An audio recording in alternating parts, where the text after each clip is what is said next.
That's JT Wistrcill of Locked On Utes. I'm Jake Hatch, host of Locked On Cougars, covering all things BYU. And JT, there's been a lot of talk about the NIL implications of how recruiting is going between these two longtime rivals, speaking of the Utes and the Cougars.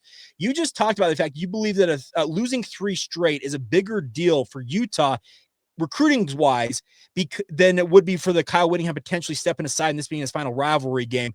Is it because you're worried about more and more money flowing into the coffers of BYU NIL-wise if the lay public out there says, you know what, BYU's light years ahead of Utah right now, and that's what we're going to invest our money in? That's a great point.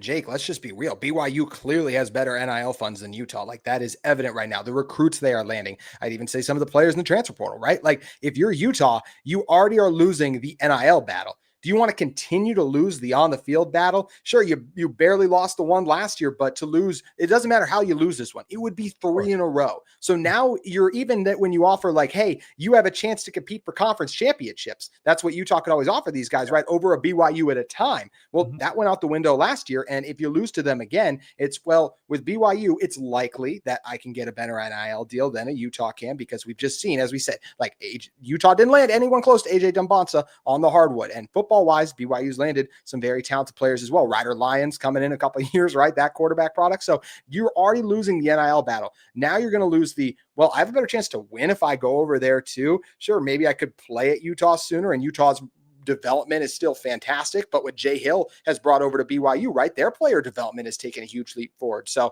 I really think this would be a crushing loss long-term for Utah if they were to lose this. Now, I'm going to quote the immortal Major League. Today we won. If we win tomorrow, that's 2 in a row. If we win after that, it's called a winning streak. Yeah. And that's exactly what BYU's chasing right now. Trust me, we're not that far removed from BYU losing 9 straight to Utah. I don't need to remind any Cougar or Ute fan within the sound of our voices of that very fact. And during that run, JT, what you just said was absolutely the truth. Utah offered far more than what BYU could offer. It was playing in the Pac-12 at the Power 5 level at the time. It was competing for a legit conference championship. There were so many things in favor of Utah in that. And once BYU entered the Big 12, and with the Pac-12 going the way of the earth, it's going to be reimagined, but it disappearing essentially, it has leveled this playing field. And quite honestly, it feels like BYU's got the upper hand. And if they win this game, it only enhances that. It absolutely does. Like we said, they're bringing in better recruiting classes right now, right? Like, they're bringing in more talented transfer players. Like, we've done the whole Keanu Tanavasa thing, but like Keanu Tanavasa choosing BYU like that. When's the last? It's been a little bit since a really good a Utah player, like at his peak prowess, would then go to the Cougars. And Utah's still been able to get some of the John Henry Dailies, the Logan Fanos, but how long does that continue to happen, right? I didn't see, Jake, correct me if I'm wrong, when Carson Ryan went over to BYU too, right? Was there any Cougar players from this last year that came over to Utah? Not this last year. And how about Hunter Clegg too? Hunter Clegg. I was going to say Hunter Clegg just recently flipped. Obviously, he never ultimately enrolled at Utah. He had signed with the Utes before his mission, but then enrolled at BYU post-mission. But to your point, it's absolutely legitimate, because here's the thing.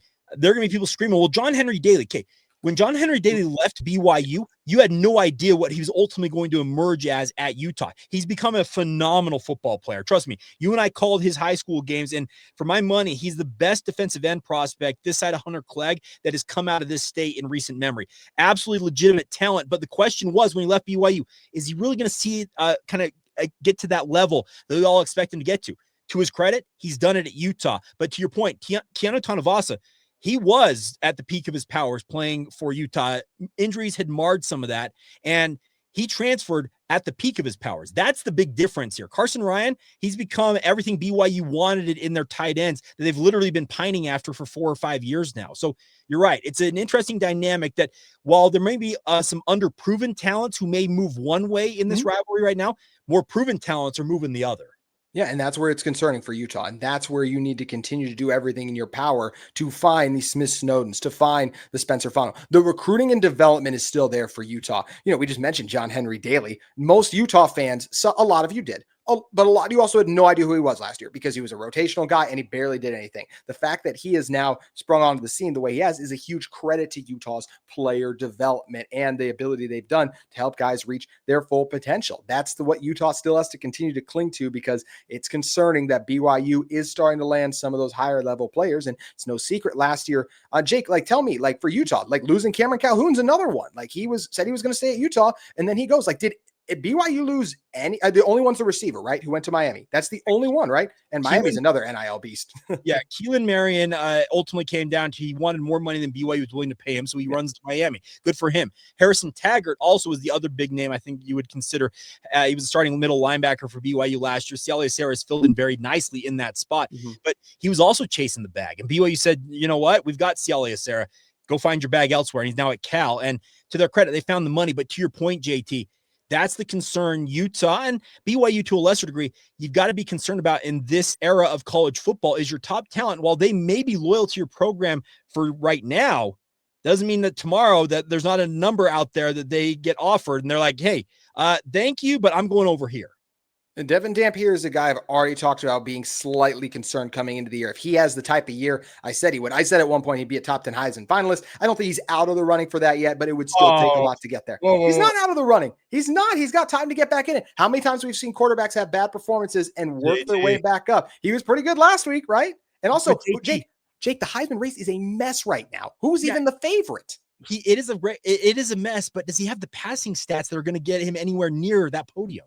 No, that's where he needs to take another step up there. But as I said, it's a down year for the Heisman race. And I never said he'd even end up in New York. I said top 10, and I'm not willing to rule that out because the one thing Devin Dampier has generated, Jake, is moments. The play against Wyoming, the pitch last week with one hand. He's had these moments, and you know what would be pretty nice? Having one of them against your bitter rival this weekend too. But going back to the original point you made, yes, the concern is absolutely there that you're going to continue to lose top talent, even to the team across the way. But if you're beating them, that helps a lot saying like, hey, well, you want to go play for the team that we beat? That can where it helps Utah. Also, really quick before I throw it back to you, so excited to see the player Cialia Sarah has come. That's another guy I loved watching in the high school ranks. Really love what he's been able to do for BYU.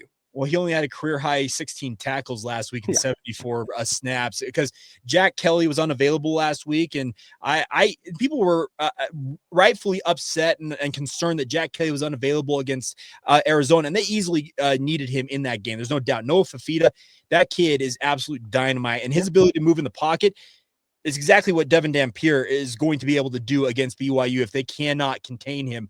The bigger point is, they need to have it all hands on deck. And the hopes are, and we're going to see how this all plays out with regards to the injury reports that will first come out tonight. Don't expect much from Utah. Don't expect much. Well, okay, here's the thing. We're hearing more about Utah guys that are, quote, dinged up from Kyle Whittingham in press conference. This is that have never sniffed being on that injury report. I got to think, JT, isn't the conference office saying, what are you guys doing? Stop admitting to injuries if you're not going to put them on said report. I think it's a bad look for Utah. I've said it from the start. What they continue to do with the injury report. You look at all the other injury reports. They're like fully filled out, probable, questionable, like in depth. And Utah will have like the 5 dudes out with season-ending injuries, or like Nate Ritchie because he's been out a little longer, and 1 questionable. It's a bad look.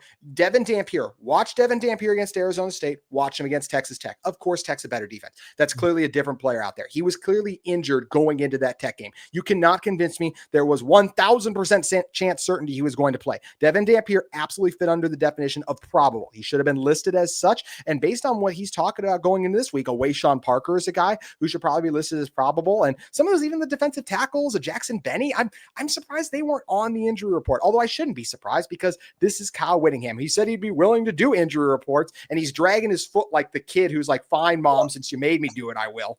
Well, and that's the thing. He went tit for tat. You make me do an injury report that I'm only going to half-heartedly fill out. Yeah. Ain't no depth chart coming your way. So no, exactly. This is Kyle Whittingham's MO, everybody. Just get used to it. I don't know how long he is for the job. That's another topic for another day down the line. Maybe not too far down the line, but that's another story for another day, JT. But it's an interesting dynamic nonetheless. And I'm not sure where ultimately it ends up, whether the Big 12 says, you know what, whatever, Utah, you do your thing. But they already did essentially slap their hand earlier this season when they made a mockery of it. I just do wonder how much more Utah could really push it and not find themselves actually getting more of punishment coming with it. I totally agree. I think it continues to be a bad look. And I don't know why the Big 12, they kind of let them get by with the Dampier thing. But I mean, wasn't it almost immediately after the game, or I'm trying to remember, wasn't it almost immediately after the game, Jake, he started talking about Dampier's injury? Oh Like at yeah, the press conference? the Texas Tech game. He's like, yeah, he got hit late in that Wyoming game, and it didn't look good for the first few days of this weekend. It's like, so you're telling us he didn't practice, and you didn't, think that, hey, this thing that the bettors have obviously, this because it's all about sports betting. Let's be real. That's why these player availability reports exist. That's the number one reason why. But you're telling us your guy doesn't practice. You admit to all of this, but he never made an appearance. Well, he was never in danger of not playing. Okay, that's not the point. Yeah. But, oh well. So JT, getting back to the point at hand, big game Saturday night. The hope is that these teams are as close to 100% healthy, and now it's mid-season, so there are dings and dents across the board, whether it's bruises and the like. But this is a huge game, big implications for all this. We've discussed all of that, but we got to get down to the nitty-gritty. Where do things turn, in our opinion, in this game? And we'll get to that next as you roll on this crossover edition of Locked On Utes and Locked On Cougars.